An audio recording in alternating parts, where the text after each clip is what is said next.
Good morning students, welcome to my YouTube channel Uttam classes. और आज मैं बायोलॉजी जो मैं 10th क्लास का बायोलॉजी रिप्रोडक्शन चैप्टर को आगे बढ़ा रहा हूं, तो उसी में हम आगे आज देखते हैं सेक्सुअल रिप्रोडक्शन इन ह्यूमन।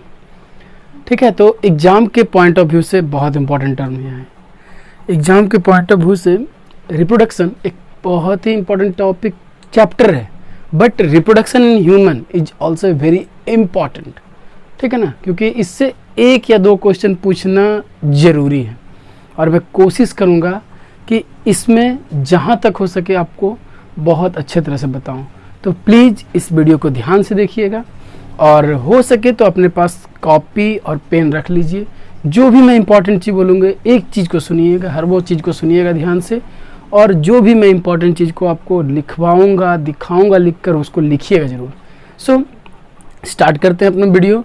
और वीडियो स्टार्ट करने में सबसे पहले मैंने देखिए ऊपर लिखा है sexual reproduction in human. Okay, human में हमें सेक्सुअल रिप्रोडक्शन पढ़ना है। इसके पहले वाले में मैंने फ्लावर बताया था आपको, आई थिंक आपको समझ में आ गया होगा।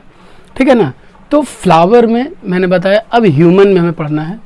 It's very very important. चलिए, तो पहले ह्यूमन में पढ़ने से पहले हमें कुछ इम्पॉर्टेंट टर्म्स के बारे में जानना है। ठीक है ना, तो क्या क्या टर्म के बारे में जानना है, और मैं बारी बारी से सारे टर्म्स को आपको बताऊंगा ताकि आपका एकदम कन्फ्यूजन दूर हो जाए। तो ये क्या क्या टर्म्स है, पहले देखिए मैं एक बार बता देता हूँ कि हमें कौन कौन से टर्म्स के बारे में पढ़ना है। ठीक है ना, तो देखिए some important terms. Male sex, देखिए कुछ चीज़ें मैंने लिखा है जो बच्चे वाला चीज़ है, ठीक है ना, जो आप जानते हैं, लेकिन फिर भी मैं चाहता हूँ कि इस चैप्टर में कोई भी कंफ्यूजन ना हो आपको। Male sex, female sex, gamete. Gamete मैंने इस वीडियो में शायद 2-3 बार जिक्र किया इस गैमेट का, लेकिन फिर भी गैमेट, और उस गैमेट में भी स्पर्म और ओवम, इसको ओवा बोलिए, ओवम। फिर फर्टिलाइजेशन के बारे में जानना है, जायगोट क्या होता है, एम्ब्रियो क्या होता है, एंड फोएटस क्या होता है। अगर ये 1 2 3 4 5 6 7 अगर ये 7-8 टर्म्स के बारे में अगर आप जान लेते हैं, तो एक चीज़ तो मैं क्लियर कर देता हूँ कि आपको फिर जब मैं आगे बताऊँगा सारे प्रोसेस को, तो आपको समझना बहुत आसान होगा। ठीक है, तो चलिए, और अब हम इन सारे टर्म्स के बारे में पहले जानते हैं कि ये सब टर्म है क्या। ठीक है ना, और ये सब टर्म को मैं आपको लिख कर बताऊँगा कि अगर एग्ज़ाम के पॉइंट ऑफ व्यू से आपको याद करना है तो क्या करेंगे। तो चलिए बारी बारी से मैं सबको बताता हूँ, आपको ध्यान से देखिएगा। ठीक है, और अगर चाहिए तो लिख भी सकते हैं। तो इन सब टर्म्स के बारे में मैं आपको बताता हूँ। तो चलिए देखिए सबसे पहले क्या है। ठीक है, तो सम इम्पॉर्टेंट टर्म्स, उसमें मेल सेक्स। देखिए ये सब चीज़ें छोटी छोटी है, मैं तुरंत आपको बताऊंगा क्योंकि ये बहुत। मेल सेक्स किसको कहते हैं? The animal having sperm is called male. Sperm जिसको एनिमल हैविंग बोल सकते हैं मेल सेक्स स्पर्म, जिसके पास स्पर्म मेल सेक्स के रूप में जिसके पास स्पर्म हो उसको मेल सेक्स बोलते हैं। ठीक है ना, और जिसके पास एनिमल हैविंग ओवा, ठीक है ना, as a cell, sexual cell, ova उसके पास हो तो वो होगा मेल, फीमेल सेक्स। ठीक है, क्या होगा? Female sex. गैमेट्स क्या होते हैं? The cell involve in sexual reproduction is called gamete. ये आपको पता है, फिर मैं स्टार्ट कर रहा हूँ इसलिए मैं आपको बता रहा हूँ। ठीक है, उसके बाद 2 टाइप्स ऑफ गैमेट्स क्या होता है? स्पर्म, और ये होता है ओवम। तो ये आपको पता है, लेकिन जब मैं नोट्स के बारे में बात करूँगा तो नोट्स में हमें शुरू से लिखना चाहिए, इस कारण से मैंने ये पहले आपको बताया। अब मैं आपको बताऊंगा स्पर्म क्या होता है, ओवम क्या होता है, लेकिन अगर मैं वही 1 सेकंड में लिख लीजिए, स्पर्म एंड ओवम के बारे में आपको बताने जा रहा हूँ। देखिए मैं यहाँ पर आपको स्पर्म और ओवम क्या होता है जिसके बारे में मैंने आपको बताया पहले कि स्पर्म जो होता है वो मेल सेक्स होता है, मेल गैमेट होता है, और ओवम जो होता है वो फीमेल गैमेट होता है। तो मैंने यहाँ पर फिगर बनाने की कोशिश किया है। देखिए ये फिगर में दिखाया गया है कि ये एक स्पर्म है। ठीक है, मैं यहाँ पर लिए तो ये एक स्पर्म है, ये जो फिगर स्पर्म का है, यहाँ पर स्पर्म का न्यूक्लियस पार्ट है, ये हेड कहलाता है पूरा, ये साइटोप्लाज्म। अगर मैं इसको इस तरह से कर दूं, इस तरह से रेड से, ठीक है ना, तो ये हेड पार्ट हो जाता है स्पर्म का, ठीक है ना। अगर हम स्पर्म को माइक्रोस्कोप से देखेंगे, हाईली पावरफुल माइक्रोस्कोप से, तो माइक्रोस्कोप से ये इस तरह से दिखेगा, ठीक है।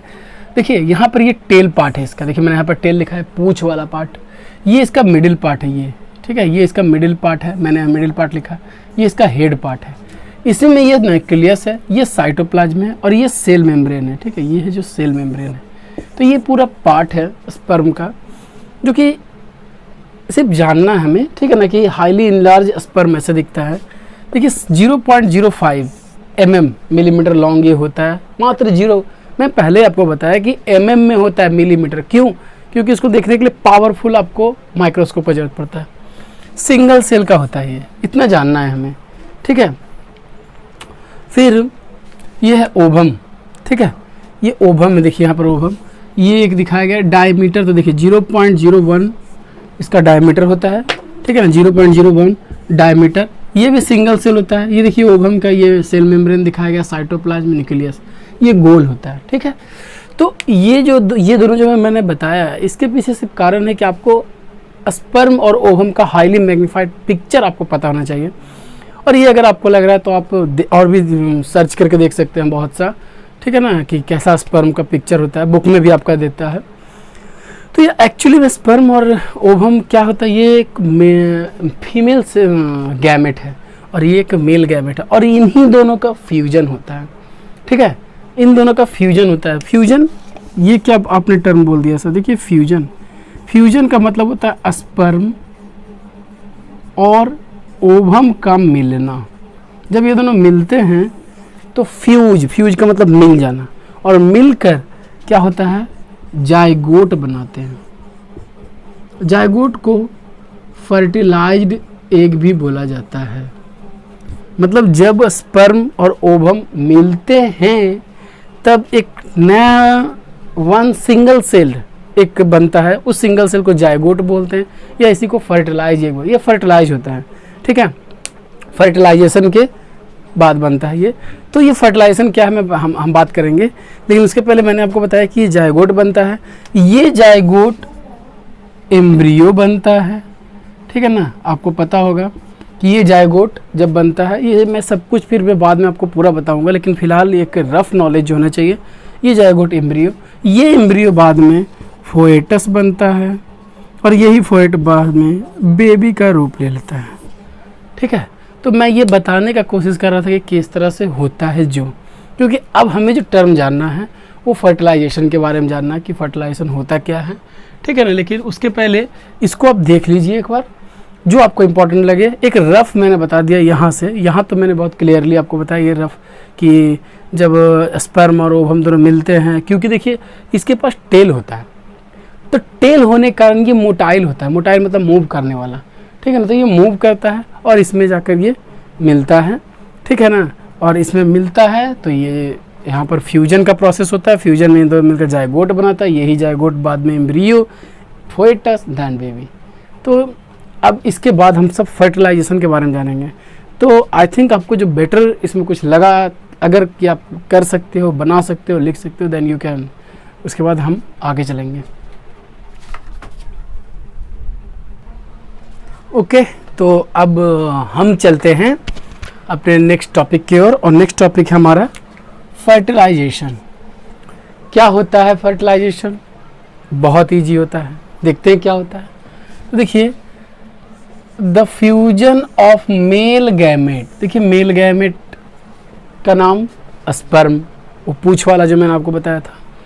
The fusion of male gamete with female gamete ovum, वो जो गोल वाला मैंने आपको बताया था, ठीक है ना। एंड टू फॉर्म जायगोट, मैंने आपको बताया था कि जब दोनों मिलते हैं, फ्यूजन करते हैं, तो जायगोट बनता है। ड्यूरिंग सेक्सुअल रिप्रोडक्शन, कब? सेक्सुअल रिप्रोडक्शन के समय। तो इसको क्या बोलेंगे? इसको बोलेंगे फर्टिलाइजेशन। क्या बोलेंगे इसको? फर्टिलाइजेशन। सिंपल बोल सकते हैं, the fusion of sperm and ovum, ये भी हम बोल सकते हैं। The fusion of sperm and ovum क्या कहलाएगा? फर्टिलाइजेशन। या फिर the fusion of male gamete with female gamete form a zygote during sexual reproduction is called fertilization. Okay, fertilization समझ में आ गया होगा आपको बहुत अच्छा तरह के, ठीक है ना, क्योंकि स्पर्म और ओवम का मिलना क्या कहलाता है, fertilization. There are two types of fertilization, है ना, there two types of fertilization. कौन कौन होता है भाई, टू टाइप्स का फर्टिलाइजेशन कौन कौन होता है? तो देखिए पहला है इंटरनल फर्टिलाइजेशन. ये देखिए इंटरनल फर्टिलाइजेशन. ओके, ये इंटरनल फर्टिलाइजेशन क्या होता है भाई, और एक होता है एक्सटर्नल फर्टिलाइजेशन. ठीक है ना, अगर आपको लगता है तो इसको एकदम नोट्स में ऐसे, first internal fertilization and second external fertilization. ठीक है ना. अब क्या होता है तो मैंने यहाँ पर लिखा है, ध्यान से देखिए. इंटरनल फर्टिलाइजेशन, देखिए मैंने यहाँ पर डेफिनेशन लिखा है, यहाँ से देखिएगा. The fertilization which takes place inside the female body, एक मेल और एक फीमेल, तो फीमेल बॉडी के इनसाइड, कहाँ, inside, the fertilization which takes place inside the female body is called internal fertilization. ठीक है, वैसा फर्टिलाइजेशन जो इंटरनल फीमेल बॉडी के अंदर हो उसको क्या कहेंगे, इंटरनल फर्टिलाइजेशन. देखिए एक्चुअली ये इसका क्या मतलब हुआ, फीमेल बॉडी के अंदर. तो देखिए क्या होता है, इस तरह का जो फर्टिलाइजेशन का प्रोसेस होता है उसमें क्या होता है कि जो मेल गैमेट है वो फीमेल गैमेट से आकर मिलता है, और वो आकर मिलता है तो फीमेल गैमेट में आकर फीमेल बॉडी में आता है. ठीक है ना, और तब जाकर जो मेल है वो अपना स्पर्म डिस्चार्ज करता है फीमेल बॉडी में, और फीमेल बॉडी में फिर वो क्या होता है तो फर्टिलाइजेशन का प्रोसेस होता है, और तब जाकर जायगोट बनता है, तब जाकर एम्ब्रियो बनता है, तब जाकर फोएटस बनता है, एंड लास्टली बेबी बनता है. सारा फीमेल बॉडी में होता है. ठीक है, बहुत ये एग्जांपल है, सिंपल सा ह्यूमन में भी एग्जांपल है, कॉपुलेशन. ठीक है ना, कॉपुलेशन का प्रोसेस. अब कॉपुलेशन क्या होता है, तो कॉपुलेशन एक मेथड होता है, ठीक है, जिस मतलब एक मेथड होता है आफ्टर द मैरिज. ये कॉपुलेशन एक मेथड होता है कि मेल और फीमेल दोनों मिलते हैं. ठीक है ना, तो इस टाइम पे क्या होता है, फीमेल जो है अपना गैमेट डिस्चार्ज करता है और फीमेल बॉडी में इंट्रोड्यूस करता है, और फीमेल बॉडी में जब ये इंट्रोड्यूस होता है तब फीमेल गैमेट और मेल गैमेट दोनों मिल जाता है, जायगोट बनता, फर्टिलाइजेशन होता है तो जायगोट बनता है जिसका कि फर्टिलाइज एक दूसरा नाम है, और तब जाकर फिर एम्ब्रियो फोएटस समय समय के साथ वो बेबी का रूप ले लेता है. ओके, तो ये था इंटरनल फर्टिलाइजेशन. और जैसे ह्यूमन में होता है वैसे और भी बहुत से जानवर्स में, मैं जानवर बोल रहा हूँ, एनिमल्स में होता है. ठीक है ना, बहुत ज़्यादा एनिमल्स में. देखिए एग्जाम्पल के रूप में मैंने लिखा मैमल. मैमल में आपको पता है कौन आते हैं, द एनिमल हु क्या बोल सकते हैं हम, फीड मिल्क देयर बेबी, अपने बच्चों को जो दूध पिलाते हैं उसको मैमल्स बोलते हैं. तो जितने भी मैमल्स हैं सब में ये इंटरनल फर्टिलाइजेशन होता है. सब में जो फीमेल है वो डिस्चार्ज करता है, सॉरी मेल जो है, मेल है वो डिस्चार्ज करता है फीमेल बॉडी के अंदर, इनसाइड द फीमेल बॉडी. ठीक है, बर्ड भी वही है, रेप्टाइल्स, बर्ड तो जानते हैं जितने भी बर्ड्स है, पैरोट, पिकॉक, जो भी होते हैं, रेप्टाइल्स में जो रेंगने वाले होते हैं, ठीक है ना, उन सब में इंटरनल फर्टिलाइजेशन होता है. ओके, ठीक है. अब मैंने आपको सेकंड बताना है. देखिए एक्सटर्नल फर्टिलाइजेशन. इंटरनल आपको समझ में आ गया, ह्यूमन में भी इंटरनल होता है. ठीक है ना. अब एक्सटर्नल क्या है, the fertilization which takes place outside the female body. इसमें इनसाइड द फीमेल बॉडी, इसमें क्या है, outside the female body, is called external fertilization. Okay, अब बोलिए कि चलिए अंदर वाला तो आपने समझा दिया सर, अब बाहर वाला, आउटसाइड. तो देखिए बहुत सा ऐसा ऑर्गेनिज्म है, ठीक है ना, बहुत सा ऐसा ऑर्गेनिज्म है जो क्या करता है, एक्सटर्नल फर्टिलाइजेशन होता है. वो कैसे, तो लेट मी एक्सप्लेन. देखिए ध्यान से सुनिएगा.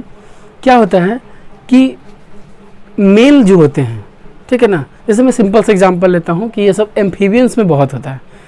तो एम्फीबियंस मतलब जो वाटर में भी रहे, और एम्फीबियंस का मतलब जो दोनों जगह रहे, वाटर में भी और लैंड में भी, दोनों में जगह रहे, उसको हम बोलते हैं एम्फीबियंस. मेढक, फ्रॉग एक एग्जांपल है बहुत अच्छा. तो देखिए क्या होता है, फ्रॉग में भी मेल और फीमेल दो होता होगा। तो फ्रॉग का मेल वाटर में क्या करता है, अपने बहुत से स्पर्म को छोड़ देता है, हंड्रेड्स ऑफ स्पर्म रिलीज कर देता है एक साथ, ठीक है ना। और उधर से फीमेल भी रिलीज करती है ओवम। अब दोनों का ओवम और स्पर्म, मेल ने स्पर्म को रिलीज किया, फीमेल ने ओवम को रिलीज किया, दोनों टकराए और टकराकर कोलाइजन होता है, मतलब टकरावट, और इसी में दोनों टकराता है, फ्यूजन का प्रोसेस होता है, फर्टिलाइजेशन होता है, जायगोट बनता है और नया एनिमल बन जाता है। इज दैट क्लियर, ठीक है ना। ऐसे ही फिश में भी होता है, फिश का जो फीमेल है वो बहुत सा गैमेट को पानी में ही छोड़ देता है, फिश का जो मेल है वो भी ओवम को छोड़ देता है और दोनों के फर्टिलाइजेशन होता है, जायगोट बनता है, न्यू मछली बनता है, न्यू फिश बनता है। इसमें प्रॉब्लम नहीं होता है ना कि जो एक्सटर्नल होता है उसमें क्या होता है कि बहुत सा गैमेट बेकार हो जाता है, पानी में बह जाता है बहुत सा गैमेट, जो कोलाइजेशन नहीं हो पाता है फीमेल गैमेट्स का मेल गैमेट का, क्योंकि पानी का बहाव अगर तिरछा हो गया तो इधर चल, कुछ गैमेट्स को कोई बड़े बड़े मछलियाँ खा लेते हैं, फिशेस खा लेते हैं, तब भी वो नहीं हो पाता। तो इसलिए बोला जाता है कि एक्सटर्नल में क्या होता है, हंड्रेड्स ऑफ स्पर्म या हंड्रेड्स ऑफ ओवम बर्बाद भी हो सकते हैं। इसका रीज़न यही है कि वो कभी बह जाता है, कभी वो कोई दूसरा जानवर खा लेता है, ठीक है। देखिए एक्सटर्नल का एग्जांपल मैंने आपको लिखा है इसमें, एम्फीबियंस में होता है, एम्फीबियन मैंने आपको बताया, फिश में होता है, तो इन सब में होता है फर्टिलाइजेशन। तो आई थिंक आपको फर्टिलाइजेशन समझ में आ गया होगा बेहतर तरीके से। मैं कोशिश भी कर रहा हूँ कि आप बेहतर तरीके से समझिए। अगर आपको फर्टिलाइजेशन समझ में आ गया तो मैं आपको आगे बताऊंगा कि सेक्सुअल रिप्रोडक्शन का एडवांटेज क्या है, ओके। लेकिन आई थिंक आपको ये लिखना चाहिए क्योंकि बहुत इंपॉर्टेंट एग्जाम में एक क्वेश्चन आता है और मैं यही अब कोशिश कर रहा हूँ कि मैं आप लोगों को ये भी बताता चला हूँ। तो अभी तक मैंने जो बताया उसमें एक्सटर्नल और इंटरनल के बीच का डिफरेंस मस्ट देखिएगा, बहुत इंपॉर्टेंट टॉपिक है ये। तो इससे क्वेश्चन बनता है कि आपको इंटरनल और एक्सटर्नल के इन दोनों के बीच का डिफरेंस क्या है, ठीक है। तो आप डिफरेंसेस तो आपने जान लिया, आप लिख सकते हैं। तो चलिए इसको देख लीजिए थोड़ा सा, फिर हम आगे का टॉपिक आपको बताएंगे, ठीक है ना, the advantage of sexual reproduction. Okay, तो अब हम आगे जानते हैं कि एडवांटेज क्या होता है सेक्सुअल रिप्रोडक्शन का। तो देखिए अगर हम बात करें सेक्सुअल रिप्रोडक्शन का, असेक्सुअल रिप्रोडक्शन जो मैं आपको पढ़ा चुका हूँ, इन दोनों में तो बहुत से डिफरेंसेस हैं और सेक्सुअल रिप्रोडक्शन को बेहतर माना जाता है असेक्सुअल से। क्यों, वो हम यहाँ देखेंगे, ठीक है। तो देखते हैं, सबसे पहले there is genetic variation in sexual reproduction. बहुत इंपॉर्टेंट बात, देखिए पहला लाइन ये बोल रहा है कि जेनेटिक वेरिएशन होता है सेक्सुअल रिप्रोडक्शन में। असेक्सुअल में जेनेटिक वेरिएशन होने का चांस ना के बराबर होता है पर ना के बराबर होता है थोड़ा बहुत। लेकिन असेक्सुअल जो सेक्सुअल रिप्रोडक्शन होता है उसमें जेनेटिक वेरिएशन होता है। वेरिएशन का मतलब चेंजिंग और जेनेटिक का मतलब होता है जीन में चेंजिंग होता है। ये सेक्सुअल रिप्रोडक्शन का तो अच्छा है ना, जीन में चेंजिंग होगा, इसका मतलब कोई किसी का फादर है, उसका सन जो आएगा उसके जीन में कुछ और चेंजिंग होगा, उसके सन के सन में कुछ और चेंजिंग होगा, उसके सन के सन, तो ये अलग चेंजिंग होगा, ठीक है ना, जिससे कि फ़ायदा होने वाला है, ठीक है ना। जब वेरिएशन आएगा तो मैंने आपको बताया था कि वेरिएशन बहुत इंपॉर्टेंट होता है। तो वेरिएशन आएगा तो चेंजिंग मतलब आप अलग तरह के इन्वायरमेंट को अडेप्ट कर सकते हैं ना, तो बहुत ज़रूरी है जेनेटिक वेरिएशन। तो पहला वेरिएशन आता है। दूसरा, in sexual reproduction leads greater variety in population. बहुत अच्छा बात, ये भी देखिए बहुत। असेक्सुअल जो मैंने आपको पहले पढ़ा है उसमें क्या बताया था कि अगर मतलब कि पेड़ है तो उसी के जैसा पेड़ होगा, दूसरा पेड़ उसी के जैसा होगा, मतलब एक ही जैसा होता है। लेकिन इसमें क्या होगा कि ग्रेटर वैरायटी पॉपुलेशन में, ठीक है ना, पॉपुलेशन जो भी पॉपुलेशन होगा उसमें ग्रेटर वैरायटी होगा, अलग अलग टाइप का। एक ह्यूमन दूसरे ह्यूमन से मिलेगा नहीं, तो वैरायटी आएगा, ठीक है ना। अब एक जगह पर 100 लोग हैं, 100 पर्सन है, लेकिन सब अलग अलग है। क्यों? क्योंकि वैरायटी है, और वो वैरायटी आया कहाँ से? सेक्सुअल रिप्रोडक्शन से। तो सेक्सुअल रिप्रोडक्शन के कारण ग्रेटर वैरायटी भी आता है, ठीक है ना। आप जानवर में ही देखिए, अगर आप डॉग का एग्जांपल लेंगे तो अलग अलग डॉग थोड़ा चेंजिंग डॉग में आ जाता है। क्यों? क्योंकि सेक्सुअल रिप्रोडक्शन से वो आया है, और सेक्सुअल रिप्रोडक्शन में आएगा तो उसमें वैरायटी तो आएगा ही आएगा, ठीक है। थर्ड देखते हैं, there is origin of new species ये बहुत एक नया चीज़ है। एक नया स्पीसीज का ओरिजिन होता है। ओरिजिन मतलब उगना। एक नए स्पीसीज का हो सकता है कोई ऐसा नया ऑर्गेनिज्म आ जाए, जैसे कि हम 48 डिग्री को अडेप्ट नहीं कर पा रहे हैं, we can not adapt 48 degree temperature, but हो सकता है कि जो नया स्पीसीज आएगा वो 50 डिग्री को अडेप्ट कर लेगा। तो क्या एक नया तरह का स्पीसीज वो हो गया कि नहीं, या एग्जैक्टली हो जाएगा। ठीक है ना। वैसे बहुत से एग्जाम्पल हैं, बहुत से एग्जाम्पल, हम सब का एग्जाम्पल लीजिए या फिर एनिमल्स का एग्जाम्पल लीजिए, कोई भी हो, तो उसमें जो वेरिएशन चेंजिंग आएगा तो वो नया एक तरह का स्पीसीज होगा। और बहुत से नए नए स्पीसीज आते भी हैं। ठीक है ना। आपने 9th क्लास को में पढ़ा होगा डाइवर्सिटी ऑफ लिविंग ऑर्गेनिज्म, तो नए नए ऑर्गेनिज्म मिलते जाते हैं। तो वो कहाँ से आते हैं, वो तो ऊपर से गिर रहे हैं, बल्कि इन्हीं में से एक नया वेरिएशन आता है। ठीक है। उसके बाद है there is continuous evolution of various species. इसी बात को मैंने यहाँ लिखा है, कंटिन्यूअस, लगातार इवोल्यूशन। इवोल्यूशन का मतलब ग्रेजुअल चेंजिंग, धीरे धीरे चेंजिंग। तो लगातार वेरियस स्पीसीज में चेंजिंग आते ही रहता है। ठीक है ना। आज देखते हैं आपकी, जैसे सिंपल सा बात है, काऊ है तो काऊ कम दूध देने वाला है, लेकिन रिप्रोडक्शन उसका करवाया गया, किसी दूसरे के साथ क्रॉसिंग करवाया गया, तो वो जो वेरिएशन आया, वो जो उसमें एवोल्यूशन है एक नया, वो ज़्यादा मिल्क प्रोड्यूसिंग हो जाएगा। उसके बाद जो आएगा, अगर और हम और अच्छे से क्रॉसिंग करवाएंगे तो ये सेक्सुअल रिप्रोडक्शन के कारण होता है। तो these are the some advantage of sexual reproduction. Okay, these are the some advantage. And मैंने यहाँ जो लिखा है एकदम साफ साफ लिख दिया आपको, आप कॉपी पर सिर्फ लिख लीजिए इसको, और एक बार सिर्फ एग्जाम को जाने से पहले एक बार देख लीजिएगा बस। ये आपके लिए सेक्सुअल रिप्रोडक्शन, और इससे बहुत सा किस तरह से क्वेश्चन सोल्व होगा। जो what are the advantage of sexual reproduction, आप ये लिख दीजिएगा।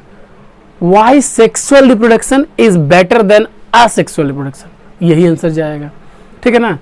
मतलब कि what is the difference between sexual reproduction and asexual reproduction, फिर भी यही जाएगा। ठीक है ना। तो इस तरह का क्वेश्चन का आंसर बहुत अच्छा से डील होगा इस टॉपिक से। अब आगे मैं बताऊंगा आपको कि वो कुछ टॉपिक और है, पर इसको आप लिख लीजिए।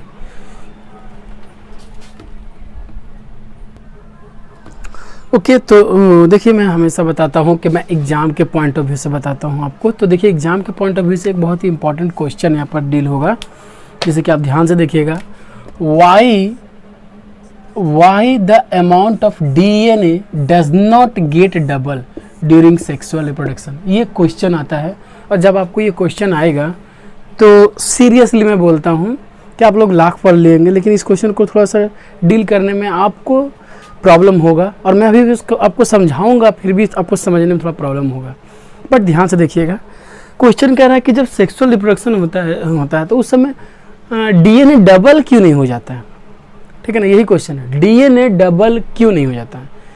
देखिए इसका आंसर सिंपल है, क्योंकि देखिए DNA डबल नहीं होता है क्योंकि इसके पीछे कारण है कि जो गैमेट्स होते हैं, ठीक है ना, देखिए लिखा हो ना, the gametes are a special cell. हमारे बॉडी में बहुत से सेल हैं, हमारे बॉडी में बहुत से सेल हैं, बट जो गैमेट्स होते हैं, स्पर्म और ओवम, ये स्पेशल टाइप का सेल होता है, and which contain half of the amount of DNA का आधा अमाउंट को ही कंटेन करते हैं। ठीक है ना। And as compare to the normal body. अभी आप ही बताइए, आप सिंपल से बताइए कि नॉर्मल बॉडी में लिखता हूँ, नॉर्मल बॉडी में कितने होते हैं क्रोमोसोम, 46। ओके, लेकिन जब हम बोलेंगे DNA के बारे में, जब गैमेट भागते हैं यहाँ 23 होता है। ठीक है ना। तो अब देखिए सिंपल सा बात मैं यहाँ पर बताता हूँ, मेल का 23 और फीमेल का आधा ही भाग लेता है, तो डबल होगा कैसे। अगर 46 और 46, सिंपल मैं यहाँ पर मिटाता हूँ, अगर 46 और 46 भाग लेते तब ना ये 46 92 हो जाता।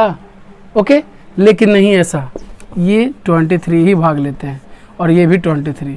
अब ये दोनों जब भाग लेंगे तो क्या हो जाएगा 46, और एक ये नॉर्मल बॉडी बन जाएगा, जो बेबी आएगा वो नॉर्मल बॉडी होगा ये 46 का। तो इसका सिंपल सा कारण यही है कि जो गैमेट्स होते हैं जब वो रिप्रोडक्शन में भाग लेते हैं तो आधा, हाफ ऑफ द DNA ही भाग लेता है, और जिसके कारण DNA डबल नहीं होता है। आई थिंक आपको समझ में आ गया होगा। अगर मैं सिर्फ इसके लिए बोल रहा हूँ, अगर इस क्वेश्चन को आपको समझ में आया तो प्लीज़ कमेंट में लिखिएगा, मतलब कुछ भी जो भी आपको लगे प्लीज़ लिखिएगा। ओके तो ये था, मैंने इसका डायरेक्ट आंसर लिख दिया कि अगर आपको आएगा कि why the amount of DNA does not gate double during sexual reproduction, तो बोलेंगे the amount of DNA does not gate double during sexual reproduction because the gamete which involve in sexual reproduction are a special cell and which contain half of the amount of DNA as compared to the normal body. आप इतना लिख दीजिएगा, full marks मिलेगा, ठीक है। और आपको मैंने समझा दिया ही, इसको आप लिख लीजिए, बहुत इंपॉर्टेंट है ये। ओके तो देखिए यहाँ पर मैंने कुछ लिखा है, how sexual reproduction takes place. इसके पहले मैंने आपको बताया कि डबल क्यों नहीं होता है, वो भी इम्पॉर्टेंट। सेक्सुअल रिप्रोडक्शन कैसे होता है, ठीक है ना। देखिए मैंने यहाँ पर एक फिगर बनाया, फिगर नंबर 1, ठीक है ना, figure number 2, this is figure number 3। देखिए क्या होता है, ठीक है ना। यहाँ पर मैं इसलिए कर दिया क्योंकि आपको पता चला कि फिगर मैंने ही बनाया, क्योंकि मेरा फिगर और स्पेलिंग में थोड़ा सा होता है, कन्फ्यूजन हो जाता है, ठीक है। देखिए यहाँ पर मैंने लिखा है nucleus of sperm, nucleus of sperm. देखिए ये एक ओवम है, न्यूक्लियस ऑफ ओवम है ना। फर्स्ट फिगर में आपको दिख रहा है कि ये ओवम है, यहाँ पर ये इसका न्यूक्लियस है ओवम का, और ये है क्या, स्पर्म, और ये इसका। तो देखिए स्पर्म आता है, ठीक है ना। तो अगर आप स्टेप लिखिएगा तो फर्स्ट स्पर्म मूव करता है, ठीक है ना, और ये एक जगह स्टेबल होता है, ठीक है ना। मैं पहले बताइए एक जगह स्टेबल होता है। तो ये आया और यहाँ पर देखिए आ रहा यहाँ तक आया। अगला में आकर यहाँ पर देखिए sperm inter into ovum, inter कर जाता है। ये देखिए यहाँ पर स्पर्म है, ये स्पर्म इस ओवम में इंटर कर गया, ठीक है। सेकंड में इंटर मतलब मिल गया। थर्ड में ये देखिए अंदर चला आया। और यहाँ पर देखिए आप फिगर में अंतर देखिएगा, यहाँ का फिगर, यहाँ का फिगर, न्यूक्लियस ऐसे है और यहाँ पर न्यूक्लियस अलग, दो देखिए यहाँ पर भी एक है। तो ये न्यूक्लियस क्या हो गया, सॉरी मैं, यहाँ पर जो ये न्यूक्लियस है, ये यहाँ पर जायगोट टेल और स्पर्म, ये स्पर्म का टेल अलग हो गया और यहाँ पर जायगोट बन गया। लीजिए जायगोट यहाँ पर क्या हुआ, तो जायगोट बन गया, ठीक है। देखिए यहाँ पर जायगोट, देखिए क्या लिखे हैं, nucleus of sperm fuse. Fuse का मतलब होता है मिलना, ओके। तो fuse with the nucleus of ovum, यहाँ मिल गया। अब ये जायगोट बन गया और अब मेरे साथ बोलिए, जायगोट बना, उसके बाद एम्ब्रियो बनेगा, एम्ब्रियो फोएटस बनेगा, एक न्यू बेबी बनेगा। तो ये मैंने लिखा the whole process of sexual reproduction in animal involve the formation of sperm and egg. पूरा जो प्रोसेस है उसमें सबसे बड़ा चीज़ जो इन्वॉल्व हुआ है क्या, formation of sperm and egg, फिर joining together the sperm and egg to form zygote. पहले तो एग और स्पर्म का बनना, फिर ज्वाइन कर, दोनों को ज्वाइनिंग करना, फिर जायगोट बनाना, and then the growth of development of zygote to form a baby animal. ये पूरा प्रोसेस होता है सेक्सुअल रिप्रोडक्शन, इस तरह से ये होता है। तो सेक्सुअल रिप्रोडक्शन के बारे में आपको पता चल गया किस तरह के, स्टेप बाय स्टेप भी आप लिख सकते हैं। एक स्टेप लिखिए, उसके बाद इस फिगर को बनाइए, दूसरा स्टेप लिखिए, इस फिगर को बनाइए, थर्ड स्टेप लिखिए, इस फिगर को बनाइए। ये भी आप कर सकते हैं, या फिर आप इस फिगर एक बार बता सकते हैं कि first the male gamete sperm, ठीक है ना, comes into ovum and these two gametes collide each other and then it form the zygote and this will grow more and grow and then developed as a क्या बोल सकते हैं इसको, new baby. Okay तो that's यहीं तक मैंने आपको बताया, ठीक है ना। अब आगे कुछ पॉइंट्स और बताऊंगा, उसके बाद ये वीडियो आपका कंप्लीट हो जाएगा। बस इसको देख लीजिए एक बार।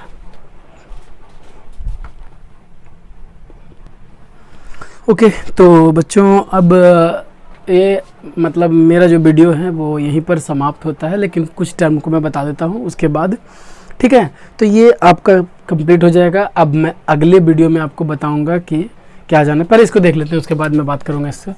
प्यूबर्टी क्या होता है, एक क्लास के 8 स्टैंडर्ड में हमें पढ़ना था, जो एक चैप्टर था reaching the age of adolescence, उसमें पढ़ना था प्यूबर्टी क्या होता है। तो देखिए एक एज होता है कि जब गर्ल्स एंड बॉय, गर्ल्स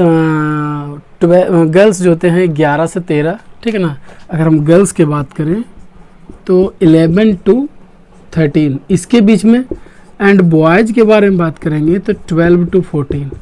ये एक ऐसा एज होता है जब बॉयज़ में बहुत से चेंजिंग आते हैं, गर्ल्स में बहुत से चेंजिंग आते हैं, और वो चेंजिंग जो होता है वो सेक्सुअली मैच्योर्ड बनाता है। ठीक है, तो यही मैंने लिखा है at the age at which the sex hormone produce. ठीक है ना, हम जब हम जन्म लेते हैं, ठीक है, हमारे जन्म से ही हमारे पास मतलब 6 ऑर्गन होते हैं। ठीक है ना, 6 ऑर्गन होते हैं, बट वो 6 ऑर्गन काम नहीं करते हैं। बट एक ऐसा एज आता है जब 6 ऑर्गन काम करना शुरू कर देता है, वो एज क्या कहलाता है? प्यूबर्टी। क्या कहलाता है? प्यूबर्टी। ठीक है ना, तो यही मैंने लिखा है at the age at which the 6 hormone produce and the boy boys and girls become sexually mature is called puberty. ठीक है ना, बहुत अच्छे तरह से सेक्सुअली मैच्योर्ड हो जाते हैं, गर्ल्स हो या बॉय। गर्ल्स नॉर्मली 11 से 13 साल के से स्टार्ट हो जाता है इनका सेक्सुअली मैच्योर्ड होना, एंड बॉय 12 से 14 के बीच स्टार्ट हो जाते हैं। और इस समय मैं पहले बताया कि हमारे बॉर्न, जब हम जन्म लेते हैं, जन्म से ही सबके पास 6 ऑर्गन्स होते हैं, बट ये 6 ऑर्गन काम नहीं करते हैं। ठीक है ना, ये 6 ऑर्गन कब काम करते हैं? जब हम प्यूबर्टी के स्टेज में आते हैं। ये बताना जरूरी था। ठीक है ना, और इस प्यूबर्टी को मैंने बताया कि बॉयज एंड गर्ल्स में, और इस प्यूबर्टी में कुछ चेंजिंग जो होता है, जैसे जो मेल रिप्रोडक्टिव ऑर्गन है, ठीक है ना, मेल जो 6 ऑर्गन है जिसका नाम है टेस्टिस, ठीक है ना, वो प्रोड्यूस करना शुरू कर देता है स्पर्म को, एंड फीमेल जो है ओवरी, वो ओवम को रिलीज करना, मतलब प्रोड्यूस करना शुरू कर देता है।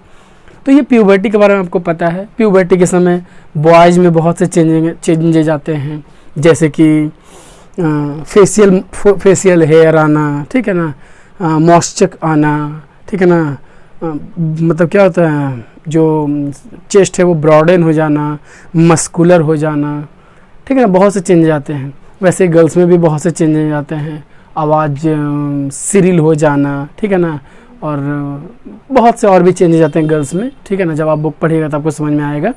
तो ये सब चेंजिंग आता है ड्यूरिंग प्यूबर्टी, क्योंकि हम प्यूबर्टी अगर नहीं जानेंगे तो फिर हम जो क्या उसको बोलते हैं, गैमेट्स के बारे में नहीं जान पाएंगे, ओवरी के बारे में नहीं जानेंगे। तो प्यूबर्टी हमें जानना जरूरी है। ठीक है ना, आप अपने बुक्स में देख लीजिएगा प्यूबर्टी। वैसे मैंने आपको क्लियर कर दिया चेंजेज क्या क्या होते हैं, और ये सब चेंजेज अगर नज़र आते हैं देन ये कहा जाना चाहिए कि वो अब सेक्सुअली मैच्योर्ड हो चुका है, एंड ही और सी इज़ एबल टू रिप्रोड्यूस। ठीक है ना, सो ये आज का क्लास यहीं तक समाप्त होता है। अब 1-2 पार्ट का वीडियो और बनेगा, इस ये चैप्टर पूरा क्लियर होगा। ठीक है ना, हालांकि ये चैप्टर बहुत इंपॉर्टेंट है, मैं समझता हूँ, और आगे मेल ह्यूमन रिप्रोडक्टिव सिस्टम पढ़ना है, जो कि बहुत इंपॉर्टेंट है। ठीक है ना, तो आप देखिएगा, ज़रूर वेट कीजिए, जल्दी ही आएगा मेरा नेक्स्ट। तो ये मैं क्लास बाय क्लास करके आपको बता रहा हूँ, और कैसा लग रहा है ये वीडियो कमेंट में तो चाहता हूँ कि आप करो, पर आप नहीं करते हैं, पर कोशिश कीजिएगा, कमेंट ज़रूर कीजिए। मोटिवेशन, थोड़ा सा मोटिवेशनल मैं रहूँगा तो आपको नए तरीके से बहुत सी चीज़ें दे सकता हूँ। सो आशा करता हूँ कि इस बार ज़रूर कमेंट आए। ठीक है ना, तो कमेंट कीजिएगा ज़रूर, और जो भी चीज़ समझ में नहीं आएगा उसको ज़रूर आप पूछिएगा। ठीक है ना, कमेंट सेक्शन में। एंड लास्टली सब्सक्राइब कीजिए चैनल को अगर अच्छा लगे तो। ठीक है ना, एंड लाइक कीजिए, शेयर कीजिए दोस्तों में। ठीक है ना, and last thanks and have a nice day.